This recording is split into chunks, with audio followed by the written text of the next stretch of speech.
Yes. Talk a little bit more about that, because you spend a lot of time selecting the right person and then building that person. It's something that I think I'm very proud of, and I think our management team here is very, very proud of, given that it was a collective effort, and it was a culmination of literally hundreds of years of leadership and management experience, and I hadn't seen a book or a article that I had read that really delineated with the appropriate level of specificity what was a composite, world-class leader from a Sequoia golf canning game perspective. We saw lots of things we liked, and we saw lots of things that we would, from time to time, a tool, if you will, like a toolbox, that you use the tool, but put the tool back and use a different tool.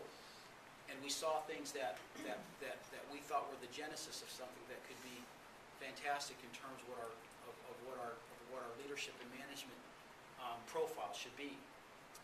We also needed something to objectively benchmark performance in the company.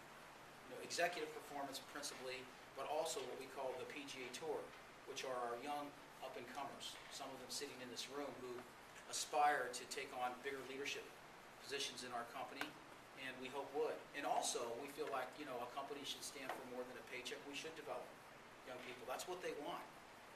Funny enough, people say, well, young people change so much. I mean, they're not loyal. They don't want to. It's so not true. It's that I believe, I don't know if it's innate in human nature, but investing in developing brings back in eons loyalty, satisfaction, warm feelings, and productivity. In finding, in discovering that, the sooner you discover that, and the sooner that you execute, I think, from my perspective, the sooner that you're going to be successful. But our 8 tenets, so here they are, and I think you guys help me if I forget any. I've got to see the chart right in front of me here. Well, points on the board is one. The second is being a super sleuth strategist, and the third is nimble juggler. The fourth is playing the game of chess. I think the fifth would be, I go backwards now, okay. Theme and feel would be last, know thyself, lean on me, and what's the last? I'm missing one. I don't have anything. So I'm gonna pull it up on a let's see. Those are interesting. Well, let's talk about it, and we'll get the last one. Talk about it. What does it mean? This happens when you become 54 years old. Hey, listen, I've never met a CEO who could recite 7 out of 8. That's incredible. That's incredible. They're very important, and I'm a big believer. Like when you go to Disneyland, you go to. It's so funny because we went to Disneyland 2 weeks ago. My daughter's going to the University of Southern California, so she wanted to go to Disneyland like we did when she was a little girl living in California. So we go in Wednesday, and it says, you have like Frontierland, and you have all these, but you have Tomorrowland, right?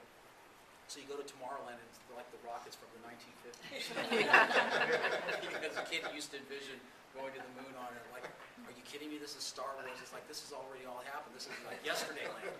We need to reinvent Tomorrowland. But like Disneyland, to brand and to label something that is of significant importance takes on a life, and then there's a story. Like our company, Sequoia, why? That was the happiest place on earth for the Guerra brothers. My brother Ken, who works with me, and then my middle brother Wayne, who's now an entrepreneur. He's a doctor, and now he's an entrepreneur. He, interestingly, in January, closed a deal where he started a mobile app 3 years ago and sold it to Aetna for $23 million. So he went from doctor to the richest guy in the company and the family. So just like that, I laughed again.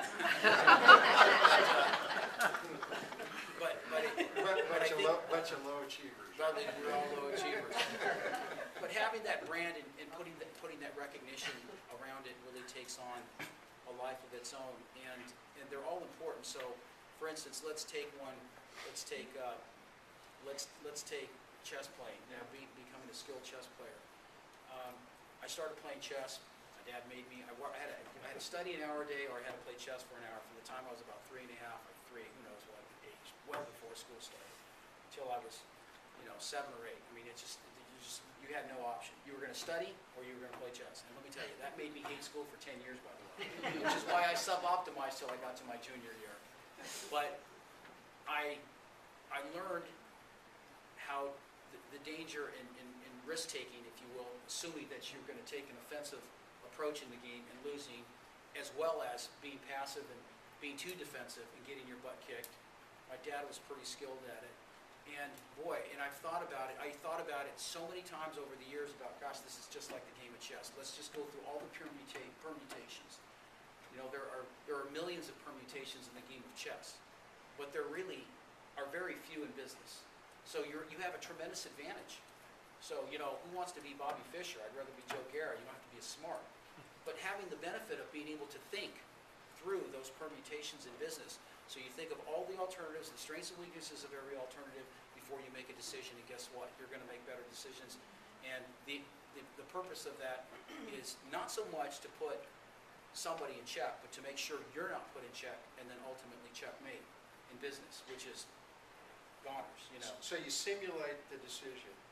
It's a visual, it's a metaphoric visual of the game the game of chess, and you can do the same thing with golf. We decided to use chess, and I think it's a picture's worth 1,000 words. So what we do is, you go to everybody and say, where are you in your skill set there, and let's just rank, and then let's talk about what that means. So if you were talking about points on the board, at the end of the day, there's so many things that cloud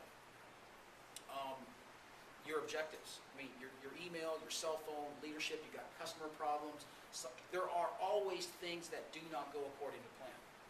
Okay, my things that don't go according to plan are like when I walk in the house and Amy says, take the trash out. And I'm like, I'm the CEO of Sequoia Golf.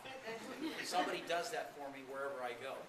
But you say, I can't say that. You know that, right? We have those responsibilities and duties at home. And so, those things can get in the way. Now, that's part of being a nimble juggler as well. Making sure you're prioritizing your priorities, and then, you got to take care of those small tasks that are not scalable, but you got to make sure you're focusing on the scalable tasks that are going to make the biggest impact in your organization as well. So how do you do that as an effective CEO? And I can tell you, it's not that you just tell people, no, that's above my pay grade, I don't do that. You've got to do those things. But at the same time, you have got to go through that brick wall and get the things done that have to get done to get points on the board. And then you should measure, what have you done for me lately? What have you done for yourself lately? Where are you advancing the ball in your development? Where are you advancing the ball for your company's objectives? Where are you advancing the ball with respect to profitability if you have P&L responsibility? Not everybody has P&L responsibility. So that's an example of that. One thing I would say about the nimble juggler is if those of you who are organized should feel incredibly lucky. If you're obsessive compulsive and organization is important to you, then you have a leg up on all of your competitors, because I've never seen an effective executive who's not highly organized. The more organized they are, the more they get done. That's the bottom line. And so it takes obviously some intuitive intelligence about how to prioritize, but organized people get lots and lots of things done. There are other things that are important as well. So, being a nimble juggler is also assessing the priority of certain activities, and then having sort of a bias toward getting those tougher jobs done before you get the easier jobs done. And that has both to do with the nimble juggling as well as the getting points on the board. The two more HR initiatives, which are Lean on Me and Know Thyself. Did I say both No, of those that's the before? one. Well, Lean thank on you. Me. See, everything goes in partnership. I'm nowhere without my cheat sheet. Well, there was a very, very, very bright lawyer that meant an awful lot to me, who ran the law firm Greenberg Lesker in Los Angeles. They're still my principal lawyers for my personal business and also for my real estate business. And we've all grown up in this industry together, and Steve Klayman was a genius. He literally was an absolute genius, and I don't mean that, mathematically, musically. And he was a lawyer. He was a senior partner. He ran the real estate practice at Greenberg Lesker, and he was one of these guys who was so smart, but at the same time, he had it all. I mean, he had the interpersonal skills, the social intelligence, the emotional intelligence to connect with clients. That advice was the best advice in the whole world. It didn't matter what we were talking about. And one of the things he said one time, we were talking about this deal we were working on. I learned so much about myself because, when you feel like you're so right, and, my last name is Guerra, which is warrior. So, I've got that in me. I'm tough, and I can be tough. And I'm very competitive, and I don't like to lose. But we were reflecting on somebody else who was even tougher and more obstinate and difficult. And he thought he was a certain way and everything. So Steve he just got up from his chair and he turned around and he just held his hands up and he said, if the world could only see me the way I see myself. And he kind of just laughed about it. And I thought about that statement, and that statement has stayed with me for 30 years, really.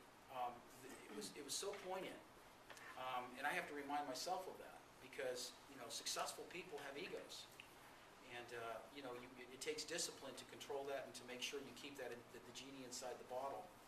And that you use decorum and you use the appropriate level of aggressive activity, but also empathy and thinking about others, which for some reason probably my mother, who's she's like a saint, she's never heard her say an unkind thing, never talked bad about anybody. That comes back to me to this very day, and maybe it's a combination of those things that really help me just control and to subordinate what I hope is my personal interest to the benefit of my team and my organization, even as the CEO of the company, which is hard to do.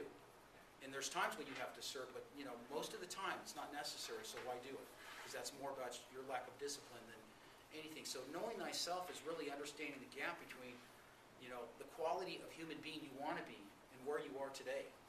And understanding what that roadmap is in closing that gap.